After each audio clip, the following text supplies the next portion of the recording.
Hello everyone, welcome back to my channel living with meow. So आज की video में हमारे पास एक लेटेस्ट एक्चुअली ड्राफ्ट आया है फ्रॉम यूजीसी, जिसमें कि बताया गया है एंड डिस्कस किया गया है about the minimum qualification you need to become an assistant professor, associate professor और अ प्रोफेसर। सो ये जो ड्राफ्ट है ये एक्चुअली 2025 में आया है, कल ही आया है, मतलब मंडे ही आया है। एंड इसमें जो भी चीज़ डिस्कस की गई है, जहाँ पे आपके सारे जो भी डाउट्स हैं रिगार्डिंग कि एपीआई स्कोर मैटर करता है नहीं करता है, पीएचडी कंपलसरी है नहीं है, आप क्या सिर्फ यूजी करने के बाद, अब जैसे कि हमारे पास 4 साल की डिग्री, अब नेट क्वालिफाई करने के बाद असिस्टेंट प्रोफेसर बन सकते नहीं बन सकते, ये सब कुछ इसमें डिस्कस किया गया है। सो वीडियो पूरी देखना, बिकॉज इसमें बहुत सारी चीज़ों को डिस्कस किया गया है कि अब कौन प्रोफेसर बन सकता है, कौन नहीं बन सकता है। And this video will be helpful to you if you are someone who is aspiring to come in academics and keep watching. So let's start today's video. So this is a draft. मैं document side में लगा दूंगी और उसे link भी इसका नीचे comment में पिन कर दूंगी, डिस्क्रिप्शन में मेंशन कर दूंगी। सो ये ड्राफ्ट कहता है, यूजीसी का ड्राफ्ट है by for minimum qualification for appointment and promotion of teachers and academic staff in universities and colleges and measures for the maintenance of standards in higher education regulation 2025। सो ये एक draft है, ठीक है, अभी implement नहीं हुआ है। ये ड्राफ्ट लेके आया गया है जो कि पब्लिक डोमेन में रहेगा फॉर अ मंथ। और इसमें एक्चुअली आप लोगों का फीडबैक भी मांगा गया है कि अगर कोई चेंजेस हैं, कुछ है जो किसी को लगा है, तो आप सजेस्ट कर सकते हैं। सो ये पब्लिक डोमेन में है फॉर अ मंथ एंड ये भी एक ड्राफ्ट है। इसको इम्प्लीमेंट होने में टाइम लगेगा, कब से होगा ये मैं आगे पता चलेगा। तो उसका टाइमिंग, इसमें जो भी चीज़ें लिखी गई हैं, जो भी चीज़ें इंपॉर्टेंट चीज़ें मैंशन की गई है, वो मैं आपको समझा देती हूँ। सो ये जो यूजीसी का ड्राफ्ट है ये लेके आया गया by our education minister Dharmendra Pradhan, and ये मंडे को ही लेके आए हैं। और इसमें इन्होंने काफ़ी सारी चीज़ों को लेके काफ़ी कुछ क्लैरिटी दी है, क्योंकि बच्चों को वरना बहुत ज़्यादा कन्फ्यूजन थी कि अभी क्या हमारी एलिजिबिलिटी है, और बहुत सारी नई चीज़ें इन्होंने इंट्रोड्यूस करी हैं। लास्ट ईयर बहुत कुछ चेंजेस लेके आए गए हैं। सो अभी इसके बाद हमें बहुत सारी चीज़ों में बहुत कुछ यहाँ पे क्लैरिटी मिल जाएगी।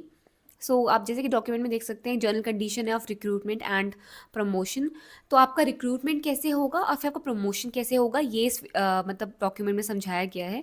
सो जैसे कि हम 3.2 को अगर पढ़ें, जो यहाँ पे लिखा है, इसमें बताया गया है कि अगर आप एक ऐसे स्टूडेंट हैं, अगर आप एक ऐसे कैंडिडेट हैं जिसने 4 साल का अंडर ग्रेजुएट प्रोग्राम करा है, ठीक है, एंड तो उसके बाद आप पीएचडी आपके लिए इम्पॉर्टेंट है, और उसके बाद ही आप असिस्टेंट प्रोफेसर बन पाएंगे, ठीक है। तो बहुत सारे मेरे एक्चुअली स्टूडेंट्स मुझे ये पूछते हैं कि मैम, अगर मैंने यूजी करा, फिर मैंने नेट क्वालिफाई कर दिया, तो क्या मैं असिस्टेंट प्रोफेसर बन सकती हूँ? मैंने पहले भी आपको बताया था, नहीं। अगर आपने 4 ईयर वाला अंडर ग्रेजुएट प्रोग्राम करा है तो नेट का एग्जाम देने के लिए एलिजिबल हैं, बट उसके बाद आपको पीएचडी करनी पड़ेगी और तभी आप एलिजिबल होंगे to become an assistant professor.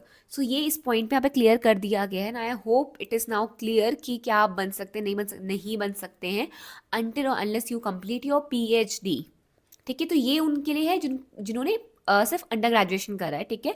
और जो सिर्फ अपने बैचलर्स की, इनकी 4 साल की डिग्री थी, वो 4 साल की डिग्री करेंगे, नेट का एग्जाम क्वालिफाई करेंगे, वो पीएचडी करेंगे, एंड उसके बाद फिर वो असिस्टेंट प्रोफेसर बन सकते हैं, ठीक है। नाउ नेक्स्ट टॉकिंग अबाउट, काफ़ी सारे ऐसे भी कैंडिडेट्स हैं जिनको ये था कि मतलब तो फिर हमें मतलब पीएचडी मैंडेटरी हो गई? नहीं।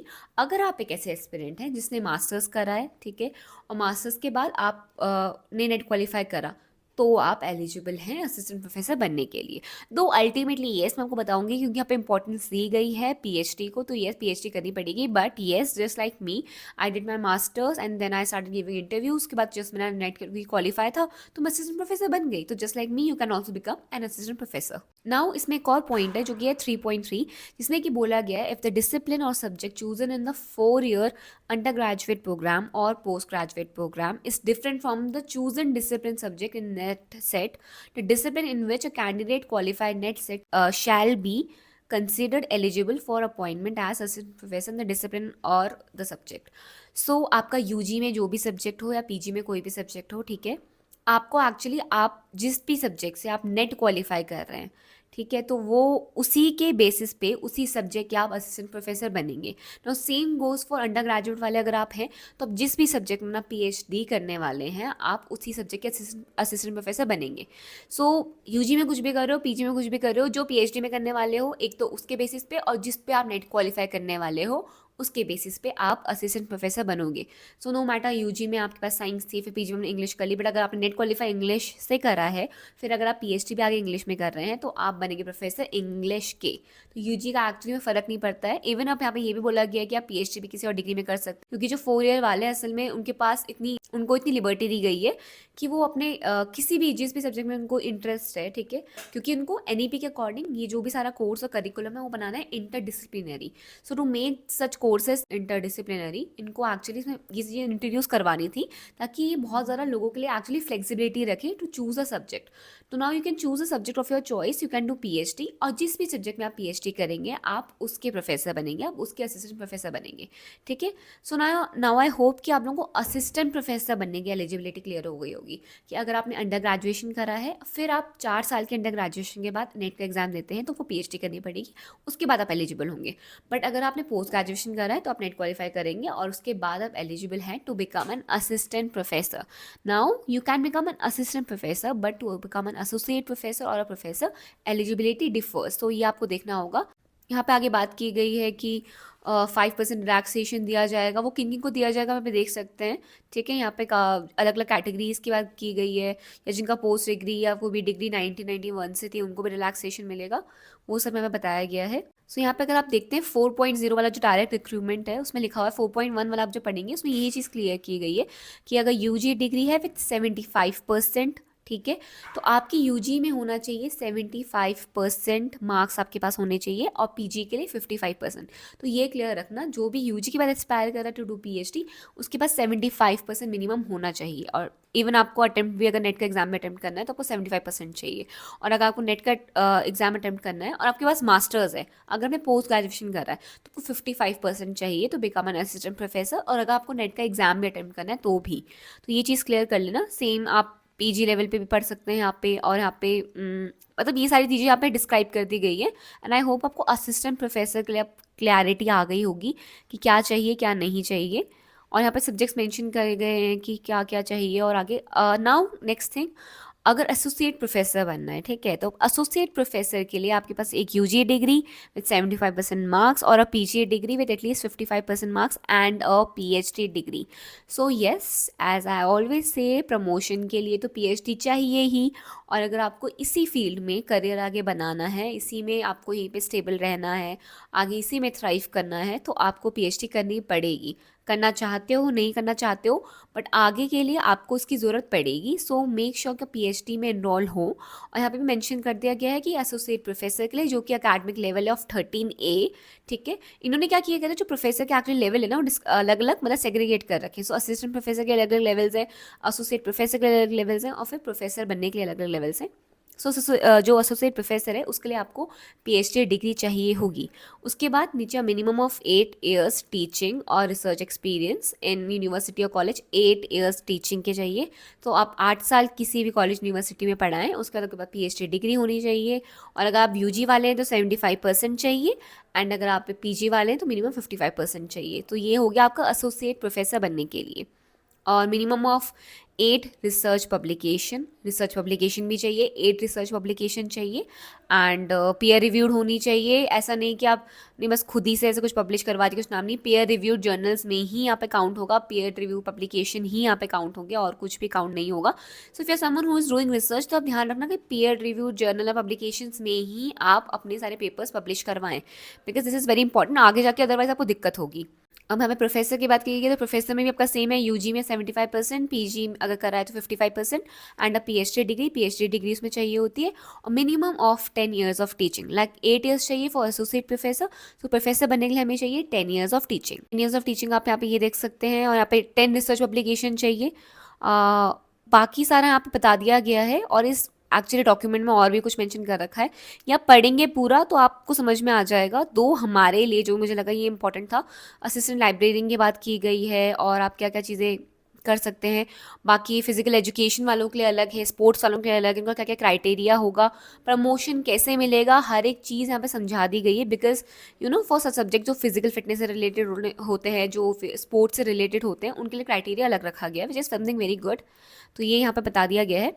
एंड यहाँ पे एक्चुअली अगर आप कोई ऐसे हैं बहुत बड़े प्रोफेसर हैं, आप वाइस चांसलर आगे बनना चाहते हैं, तो उसकी एलिजिबिलिटी भी बताई गई है ताकि ट्रांसपेरेंसी रहे। बिकॉज हमने रिसेंटली बहुत सारे केसेस देखे थे, बहुत सारी यूनिवर्सिटीज़ में अभी भी वाइस चांसलर की पोस्ट को लेके बहुत कुछ उन पर केसेस चल रहे होते हैं कि ये डिजर्व नहीं करते यहाँ पे बैठना, ये डिजर्व नहीं करते हैं, नहीं करता है। तो अभी इसको लेके ट्रांसपेरेंसी हो, तो इसीलिए उसको लेके भी एलिजिबिलिटी अभी सेट की गई है। आप पढ़ सकते हैं आगे क्या क्या चीज़ों को चाहिए होगी, कैसे सारी चीज़ें आएंगी। तो उन्होंने ट्राई किया कि सब चीज़ें ट्रांसपेरेंट रखें, which is something very good actually. So उन्होंने एक्चुअली इंडियन लैंग्वेज को भी हमें प्रमोट करा। उन्होंने कहा है कि जो एकेडमिक पब्लिकेशन है और जो आपकी डिग्री प्रोग्राम्स में उससे इंडियन लैंग्वेजेस को इंक्लूड किया जाए, उन्हें प्रमोट किया जाए। और actually these were something very important. बाकी एक वाइस चांसलर वाला हो गया कि उनकी एलिजिबिलिटी को एक्सपैंड कर दिया गया ताकि ट्रांसपेरेंसी लेके आई जा सके। एंड येस, कॉन्टिन्यूस लर्निंग और skill enhancement for teachers through faculty development program. So those who teach they know FDPs are something very important, तो वो भी हमें बताया गया है कि वो इंपॉर्टेंट है। एंड येस, इन्होंने सब बहुत ट्राई किया कि रिसर्च पे अच्छा काम किया जाए, आप FDPs लगाएं, इंटरनेशनल कॉन्फ्रेंसेस, इन सब चीज़ों पे इन्होंने बोला कि काम करें ताकि एज अ टीचर आप लोगों की ग्रोथ हो, as a teacher, as an individual आप वहाँ पे बढ़ें। सो ये सब चीज़ें बताई गई हैं। एंड येस, इंक्लूसिविटी इन्होंने इंट्रोड्यूस करी है by providing opportunities for sports person, and उनको भी कर सकते हैं, दोज विद डिसेबिलिटीज़, वो भी असिस्टेंट प्रोफेसर्स और टीचिंग प्रोफेशन में आ सकते हैं। एंड उनके लिए अलग अलग चीज़ें निकाली गई हैं, और आप ये सारा आप एक्चुअली जो मैं डॉक्यूमेंट अटैच करूँगी उसमें देख सकते हैं। स्पोर्ट्स कोटे से भी आपकी चीज़ें हो सकती हैं, सो ध्यान रखें कि आप ये सारी चीज़ें भी देख के जाएँ, और maybe you get lucky, so कुछ भी हो सकता है। एंड एक्चुअली दीज वो ऑल द इम्पॉर्टेंट थिंग्स जो भी यहाँ पे लेके आई गई हैं। बट येस, ये अभी ड्राफ्ट है, अभी इसको मतलब अप्लाई होने में टाइम लगेगा, बट देवर सर्टेन थिंग्स जो एक्चुअली ये रही है। एंड बहुत सारे बच्चों को डाउट था कि API हटेगा नहीं हटेगा, न्यू टॉकिंग API हट जाना चाहिए, तो API नहीं हटा है। एंड एज वी नो, अगर API नहीं हटेगा तो PhD की इंपॉर्टेंस बड़ी ही रहेगी, क्योंकि API में सबसे ज़्यादा स्कोर होता है आपके PhD का। एंड जिनके पास भी PhD डिग्री रहती है उनके पास एक अलग से एज हो जाता है। सो येस, PhD की भी वैल्यू यहाँ पे बढ़ गई है। दो yes, to become an assistant professor PG अगर आपने करा है तो नेट क्वालिफाई करके हो जाएगा, but yes in long term आपके लिए इम्पॉर्टेंट है टू हैव PhD।